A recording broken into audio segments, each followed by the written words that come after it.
episode number 119 of the LSR Podcast. My name is Matt Brown, joined each and every week by the brightest minds in all of the gaming industry. With me, I have a familiar face, and I have somebody making their LSR pod debut this week. Dustin Gouker is here, and Brad Allen from Legal Sports Report joins us here. Brad, I know you have listened to all 118 previous episodes of this podcast, so I expect you to just step right in and like this is just old hat to you.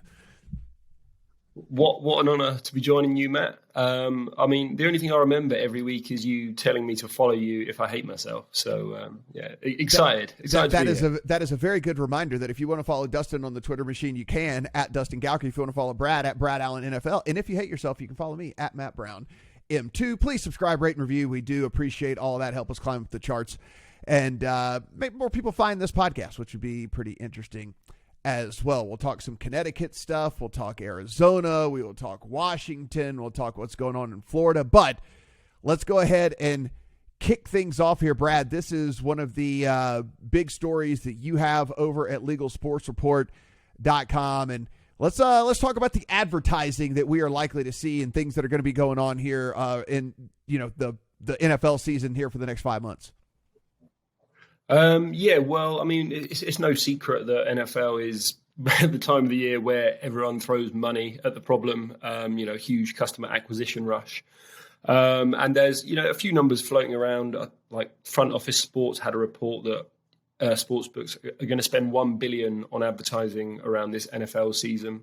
There was a report from iSpot TV in the first week of the NFL. Sportsbook spent about $21.4 million on TV ads across CNBC, Fox, and NBC. But of course, like as we've seen before with DFS in 2015, if you throw a load of money at this problem, if you plaster every NFL game, every sports event with 8 sportsbook ads, people start to get fed up with it. So that was kind of the gist of a webinar on Monday.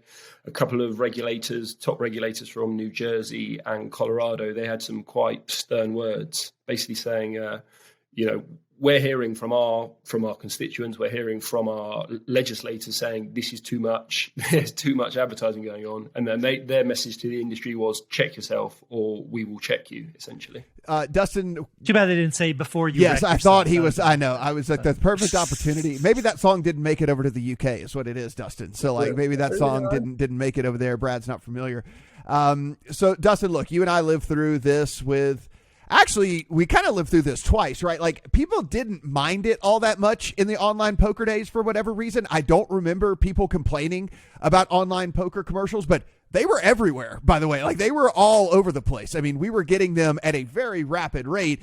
But then DFS came along. DFS commercials were just absolutely... you could not turn on any programming. You were like, I'm going to watch Oprah, and it would be like DFS commercials and stuff, whatever. Oprah was giving away tickets to the Millionaire Maker, basically, is what was going on throughout the course of all of that. And so that was when we really started to recognize just, this advertising blitz and how this maybe could be at least a little bit detrimental to the industry in the long term. And we were wondering how this was going to play out on the sportsbook side of things. And at least we are having people come out before this gets out of hand and saying like, hey, maybe rein it back just a tad. Yeah. And I think we've said that more than once on this podcast that this danger existed. It was interesting to hear it come from regulators now saying, hey, let's do this. Brad can attest to the fact that this is the life cycle in the UK, right? They've been through this. They've seen too many advertising and it's been too ubiquitous. And, now there's just this spotlight because of NFL season. This is already very bad in every state where there's legal sports betting. You can ask anybody who lives in one of these states who watches sports, and they are getting bombarded. I say this all the time. I watch baseball, and it's like everything. Everything on MLB feeds is like DraftKings live read, DraftKings commercial, like PointsBet live read. It's just, it hammers you over the head, and it's 2 commercials on the actual. It's just all of it. It's always happening. And, that's just baseball. So this is not necessarily a new phenomenon. It's just front and center with NFL season, the NFL agreeing to take sportsbook ads. All of that is contributed. And, we do have this some people have this bad taste in their mouth from 2015 when it was everywhere and it was obnoxious. And, can it get obnoxious to it now? Absolutely. And it's already arguably gotten into that. So it's this ubiquitousness and, the regulators that Brad quoted here talking a little bit about got to be a little bit more upfront about responsible gambling and being honest about the bonus terms and things like that. And you're kind of skirting it, and all of it can add up to bad things. And I guess I'd be curious, Brad, like what do you see as an outside observer who's both covering this here and has been through it in the UK? What's it like? How's it stacked up? Yeah, and Brad, to add on to that question, I was going to ask is kind of a follow up here was what was it like at its worst when you were over there? Was it literally like 3 sportsbook ads in a row, like as you're watching a game? Like what was it like at its worst before there had to be some changes made? I mean, I'll be honest. I think you guys have ramped up pretty quickly to where we were, right? Like, the show itself, sponsored by the bookmaker. The teams come out; they've got the bookmakers on the shirt. The halftime ads are bookmakers. The pitch hoardings are bookmakers. And then, it was just too much. And the thing is, when the regulators, when they come for. When it starts to be in their face all the time and people are complaining, they don't just come for advertising. They don't just go, right, no more advertising. They come for everything, like, affordability, sort of responsible gambling. You get into all of it. And, that was kind of the message, like, regulate yourselves or we will regulate you. So, they were calling for, because, obviously the industry is in growth mode. Everyone's trying to acquire customers, but they said, you guys need to work together and work out some ground rules, work out we're only going to spend this much on NFL games, and we're going to have responsible gambling messaging. We're going to have these terms, like work out a handbook together, whether it's through one of your trade groups, but you need to, do something sharpish and get to terms with this. Otherwise, it's going to end badly for you. It's interesting, Dustin, because I guess for me, a couple of different things. One, I don't ever watch commercials unless I'm watching a sporting event, and living in Nevada, for me, I've had sportsbook commercials for, however long now, 8 years, 7, 8 years now. People, I mean, they weren't as kind of like in your face as they are now a little bit, but I've had them for a long time. Right. And so it didn't really register for me all that much because, I'm either watching sports and flipping between games and stuff. So commercials don't really hit me all that often. And so it's interesting to me that it has already gotten to this point because, again, I just didn't notice it, right? I mean, I'm watching sports. If one game goes to commercial, I'm flipping to a different one. I'm going all over the place. The only other programming I really watch is I'm on Bravo watching $1 Million Listing and stuff like that. So I'm not getting sportsbook ads over on that. Guilty pleasure for me, by the way. $1 Million Listings. I love those shows. But Dustin, so I guess I didn't really get it. You're in a state though where there's not like a lot of competition. So you're probably not getting a ton of that either, unless you're just watching like a regional feed, right? Yeah, I mean, we got some on Blazers games, I think, for Oregon Scoreboard because we have to deal with them. But not a whole lot. Unless you're getting the national. Again, when I watch baseball, I watch a decent amount of baseball in my off hours, and you get bombarded with it there, especially for states where it's legal. So. Yeah, to me, it's interesting to see what will happen. What will regulators actually do something?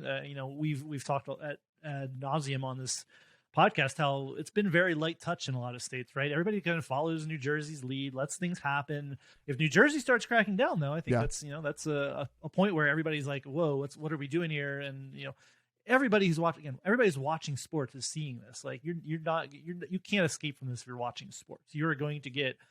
Especially I can't imagine in Arizona right now. Like I know CJ who works in Arizona for us is getting says it's already there because a launch on top of NFL season, right? That's as big as it gets, and it's just been constant for him in Arizona.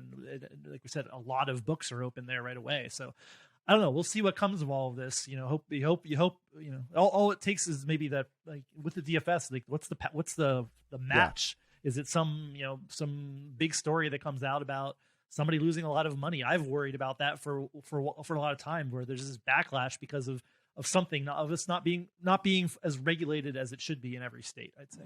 Yeah, I would say on that the kind of the flame, the spark in the UK that prompted clampdowns was.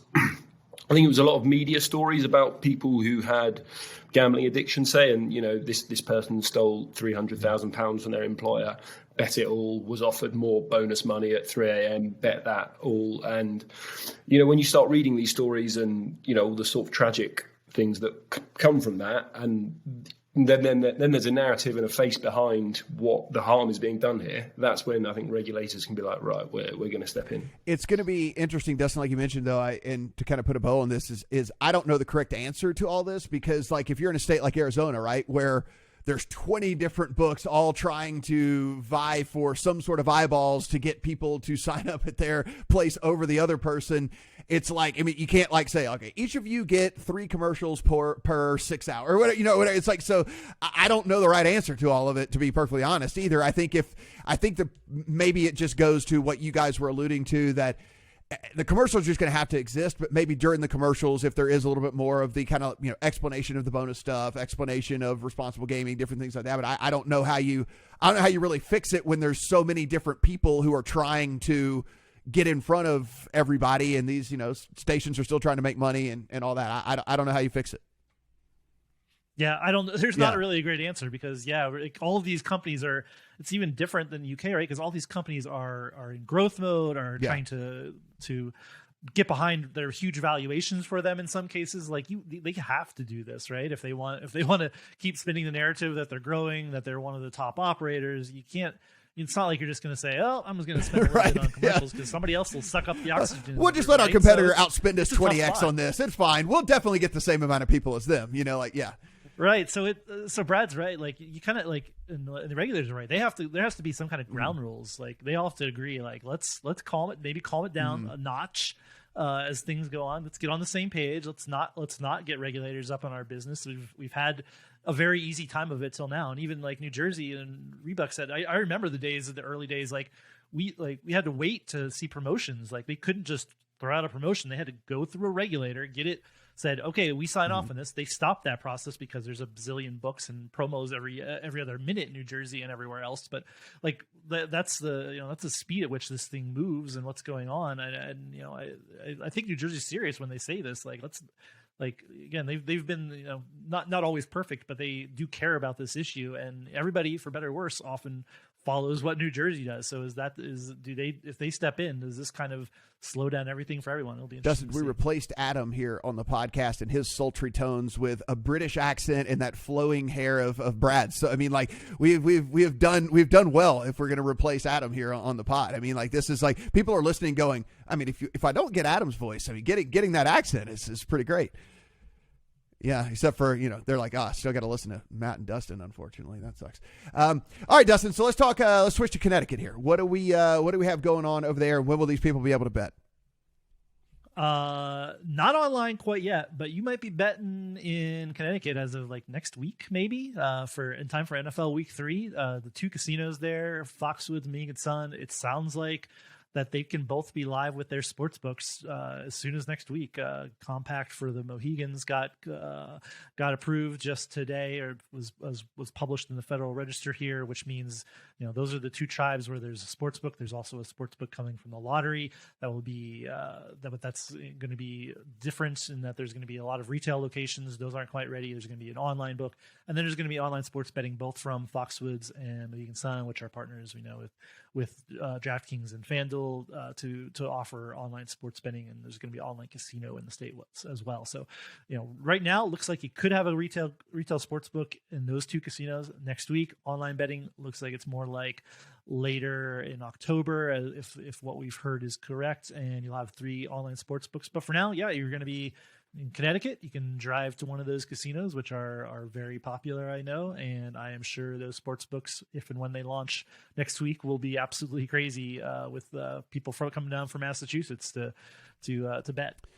Brad, I want to switch to a state out here on the West Coast. This is Arizona, who joined the fray here about a week ago. We're looking at a state that is, I mean, look, it's not like they were a stranger to sports betting or whatever. There is a lot of towns right along the border in Nevada. So, had they gone and signed up for an app and all things like that, they were able to do that. And then also one of the biggest feeder markets for Vegas was, of course, Phoenix and the Phoenix area and things like that. So there's a lot of guys that are very familiar with sports betting. We figured that it was going to be a pretty big state. We figured with, as many pro sports teams, they got a couple of college teams as well and things that it would be one of the more interesting markets. But I don't think we thought what this initial report says is it was going to be the case, right?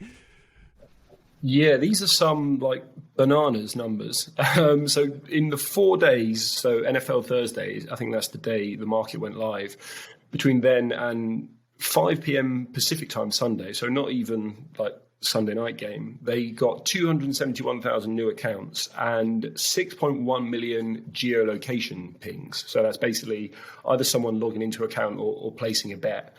And so that makes Arizona already the fourth biggest market in the US over that 4-day period. So ahead of Illinois, who's got like 6 million more people, just behind Michigan, which has got like 5 million more people. So I think there's two things kind of explaining why Arizona's so mental. I guess one is, all the early adopters they're probably excited to have sports betting. They're downloading all the apps, betting away. But I think you're probably also having a bit of this New Jersey effect where people are coming from California. They're crossing the border into Arizona, gambling away. Because I did a little bit of maths, and if it's only Arizona adults signing up for accounts here, it would be about 7% of all Arizona adults signed up for accounts. I guess there'd be a lot of multi-accounting going on, but whatever. They've embraced it in Arizona so far. Yeah, I mean, look, this is one of those things where, I mean, they're going to gain some new accounts here pretty soon, because I'm going to make the drive down there here, in the next couple of days as well, because we've talked about the differences in what you get in Nevada and what you get in other places. And I think you're right. I mean, it's just as easy for some of these guys to drive over the border there over in Arizona. New Mexico could do the same thing, right? And cross across the border, get in Arizona, sign up, make some bets and do different things like that. And there's a couple of towns even on the border in Nevada that it would be worth kind of just popping back and forth over there as well, if you are even in the least bit serious about all this. Dustin, you and I kind of speculated that we thought Arizona would certainly be an interesting market and thought that it would be pretty big. But I think when I said pretty big, I did not think like instantly jumping to what seems to be one of the more fruitful states when it comes to all this out there. Do you think this is sustainable? And two, do you think that Arizona is kind of in that conversation now whenever we're talking about the powerhouses when it comes to sports betting? Yeah, I mean, you can't. Yeah, I mean, over a quarter of a million accounts in 4 days is nuts. Yeah. Like it's, we have talked about this. This is a perfect storm. Arizona, for its faults in regulating and doing all of this, did it right. We're like, let's do it at the start of NFL season. Let's capture that, because any other time, there's no better time than that day to launch, right? That is the best day you could possibly want to launch sports betting in the United States. So that, on top of, you had a lot of operators all at the same time doing concurrent marketing, and same thing we saw in Michigan, right, where we had a bunch of operators go live same day. This critical mass of people like wanting to sign up for legal sportsbooks. The Arizona, from that standpoint, timed the launch correctly. They said let's be ready for NFL season. Whether they cut some corners or this was the greatest plan in the world, who knows? But it instantly put the sports betting market into rare air. And this is what we say when we look at other states that have done this suboptimally, like a Tennessee or a Illinois, where there's now back to in-person registration, as we know. But yeah, this is I think it's it's a top 5 state instantly. There's no reason to think it's going to backslide from that. And I think Brad's right with the drive-in, like between I wouldn't be surprised to see like DraftKings throwing up billboards to say go drive in Arizona and bet on DraftKings, right? I would imagine that is in the works, because it's just a better experience, right? Overall, like, I mean, they offer a better product. It's a superior product to everything that's available in Nevada. They offer a better experience, everything about it's better. So yeah, it wouldn't surprise me in the least bit. Brad, when we look at Arizona too, I mean, the other thing is there are still a lot more books to come. So, I mean, yeah, we know that there is at least some sort of stickiness amongst Americans whenever they sign up for a sports book and all that. But I mean, if you are some of these other books that have yet to launch, this has got to be at least a little encouraging for you, that it seems like there's an incredible appetite here to bet on the apps. Yes, I mean, there's going to be 30 odd operators, I believe, something like that. And I think what's interesting is, so the same numbers that are showing how big Arizona is, they were showing that New Jersey is still growing 35% year on year. Right. So, I mean, that kind of shows you the runway for growth. You know, if you do have a competitive market, you do have 20 plus operators who are still happy to throw money at the problem, throw bonuses at the problem, throw money at marketing. I mean, because marketing works, right? Like, for sure. You know, our company for the last couple of weeks, all these operators, all these affiliates have all been going, Arizona's launching, like that's the focus. So yeah, I think there's a huge runway for growth over the next 4 or 5 years or so in Arizona. Yeah, no, absolutely. I think that's certainly the case, and I think that I'm not going to say we're going to see a big drop off in numbers for Nevada, but like, look, you've taken out a feeder market now for sure. I mean, like Phoenix was certainly a feeder market. There were certainly people who were driving up from the border towns as well, and all that. So it'll be interesting to see what kind of effect it has on Nevada as well. So, Dustin, we talk about Massachusetts. Of course, that is the headquarters there in Boston of one of the larger sports books in the country in DraftKings, one of the market leaders out there in DFS as well. That said, it was we still have not gotten legalized sports betting there in Massachusetts, but it does look like there's at least some sunny skies here, maybe some rainbows, maybe even a unicorn. Yeah, we had the governor, Charlie Baker of Massachusetts, taking to the Twitter machine to say that he would like to see sports betting. Said the tweet, I'll just read it to you now. Great to see the Patriots back. We filed a bill in 2019 again this year to legalize sports betting in MA. It's time to act and get this done. MA is losing out to many of our neighbors on this one, and he's definitely right there, as we talked about with Connecticut. We're going to be losing out to Connecticut here real soon. The governor has, I guess, long been a proponent of this, though, so that doesn't necessarily make this a done deal. The Senate, the bill here is in the Senate. The House passed it earlier. The Senate refused to act last year, has done nothing with it so far. Does Baker try to get involved to really push this through? We know the teams are more involved. You don't have to look no further than Arizona, where the leagues actually hold licensing rights for sports betting. So you got to think the leagues and the teams there in Massachusetts are probably trying to push this forward as well. We always talk about DraftKings is there. It's borderline crazy to me that we're sitting here in 2021 and Massachusetts has not legalized sports betting based on everything. Again, the other tailwinds has got MGM and Wynn casinos, which are two of the ones who are really interested in online sports betting. So you have all this lobbying. You have the governor interested. You have a bill that would pass almost unanimously out of the House, and now potentially languishing in the Senate. Can it get done with all of these tailwinds helping it along?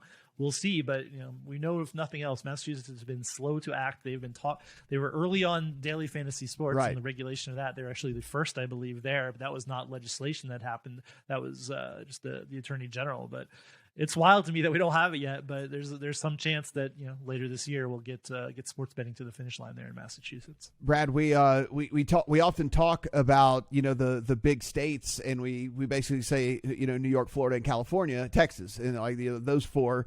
But with Massachusetts, I mean, again, if we're talking about states that are sports crazed and specifically around a couple of their teams in the Patriots and the Red Sox, I think the Celtics are starting to get that fan base back a little bit now that they've been competitive the last couple of years. But we don't really mention Massachusetts all that often. But now that we've seen what Arizona might be producing and all that, like, you look at Massachusetts and you go, that might actually be an interesting state. There's no way all these Red Sox fans are sitting at home going, "Oh, I'd like to bet on the Red Sox today, but it's not legal." Right. So they're driving across the border, or they've got a corner shop bookie, or whatever they're doing. So as Charlie Baker says, let's bring that money in house. And it's crazy that DraftKings can't pull these strings, because this is a huge Massachusetts success story, right? This is a tech unicorn that's worth $20 billion, based in that state. So, how they can't get that across the line, I don't know. Let's head to Washington. So up your way there, Dustin. Is this correct? We have sports betting in Washington? We do. We get crap when we don't talk about these retail sportsbooks, so we got to do that too, right? Because we had one angry listener who was dismayed that we weren't talking about Wisconsin, but we have a sportsbook open just outside of Seattle at Snoqualmie Casino. So if you're in the Seattle area, you can drive over there and place a bet. Apparently now, I have not confirmed that myself by driving there, but not that far from me. But yeah, sports betting is in Washington State. This is going to happen only at the tribal casinos for now. There's been a movement to try to open it up to online, but Washington, because of the tribes they basically own gaming there. This is a place where online poker is actually illegal to play. You can get in trouble there. It's a felony under state law. I lived there for a while and was aware of this rule. But yeah, so we're hopeful this is a first step, and what we've seen with tribes across the country are opening up to this, and that this first step of having a retail sports book is a big step, and maybe this leads to online sports betting. Anyway, there's lots of casinos around the state where you're going to be able to bet. Other sports books will open, but yeah, first one, add Washington to the list of states that now has legal sports betting operational. Brad, one of the other stories you have up over at LSR right now is talking about DC and what was going on there in DC. I mean, here on the pod, we were saying, like, look, we're gigantic advocates of legalized sports betting, but if you lived in DC, we couldn't blame you if you still wanted to keep your old way of betting, because it was so incredibly horrible and it was so bad there. And you wrote a story that apparently after all this time, like, they realized, oh wow, it actually is bad and it could be better. Yeah, so there was an audit that was ordered as part of the law to legalize sports betting in DC, and it basically called for an audit after a year or two to, have we done the right thing? Have we done a good bill here? Have we done a good law? And as you say, they realized, oh no, we haven't. We've done a terrible bill. They compared their growth to states like Illinois and Colorado, who obviously went much more mobile friendly. And then they compared it to other, like, lottery run markets like Rhode Island. And basically everywhere they looked, they found that DC has been a car crash, which, they should have opened the app and tried to bet a couple of games, and they would have found that out much quicker. So they came up with a few, ways to improve the product. One of them was lowering the VIG, right? Giving better odds to bettors to encourage them to bet more. Who'd have thunk it? Yeah, good. Yeah, smart. The other one was just improve the app. Just simply improve the Intralot powered app there. But the Office of Lottery and Gaming, who kind of, they're the ones that partnered with Intralot to give them control over the market. Essentially, they wrote a letter in response to this auditor, and they basically said, "Nah, we're fine." Like, we think it's fine. They said we're working on the product. We might tweak the lines if we think it's necessary. We might do that. And they said we don't think we need any more competition, because actually it costs you more money to license these people than it will make in tax revenue. So leave us alone as this kind of monopoly on mobile betting. So is anything going to change in Washington DC? Possibly not in the short term. Yeah, that's just. Oh, boy. We still have a long way to go here, Dustin, with everything. So take us home on Florida, Dustin. I'm not sure how much I know. Brad and I have been trying to, taking a little bit of a look at this, and with our legal scholar, John Holden, there is a new filing in federal court related to the Florida sports betting case, where there's a challenge to whether the compact is signed by the state is legal and sports betting will move forward. So we have a hearing date in that of November 5th. And there's a filing due, I believe, next week in relation to that case. So it sounds like, they're trying to get this done quickly, or suggested to the court that they get this done quickly, because it could launch as soon as this fall. The initial date was October 15th. Apparently, in the negotiations or the working out the filings for this, the plaintiffs in this case, who are some gaming interest in Florida, contacted the Seminole, said, oh, they're probably not going to be launching till November 15th. So that's kind of the target date. So now we're looking, I guess by default, we've learned that, okay, sports betting not coming in October. We have this court case that now is going to get moved forward a little more quickly. And we should have whether there's going to be at least an injunction to stop the compact from taking effect, at least for sports betting, and what's going on there. So interesting. We'll have more from John, I know, tomorrow morning at Legal Sports Report, if you'd like to know all of the legal machinations. But this is what we've talked about for a little while, is that, we have Florida ready to go. It's legal, but these court cases have been kind of hanging out there as a specter over it, and might slow things down here. And the lawyers I've talked to and Brad's have talked to, I know, have made this look like they have a decent case, and we could see this shut down before it even gets started.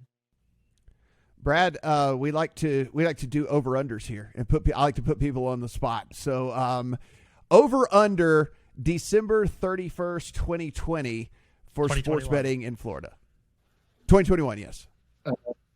I'm going to take the over, and I will take the over on lawyer fees as well. All right. There will be lawyers, we always say, with any of these things like that. Guys, as always, everything that we talk about here on the pod, you can find over at LegalSportsReport.com. Go over there, take in all the great words that Brad's writing, all the other team over there. And again, they're doing this stuff. They're reading these things and watching these hearings and listening to these things so you don't have to. That is the best part about going over to LegalSportsReport.com. If you want to follow Brad on the Twitter machine at Brad Allen NFL, if you want to follow Dustin at Dustin Gouker, if you want to follow me at Matt Brown M2, because you really and truly hate yourself. For Brad, for Dustin, I'm Matt. Talk to you guys next week.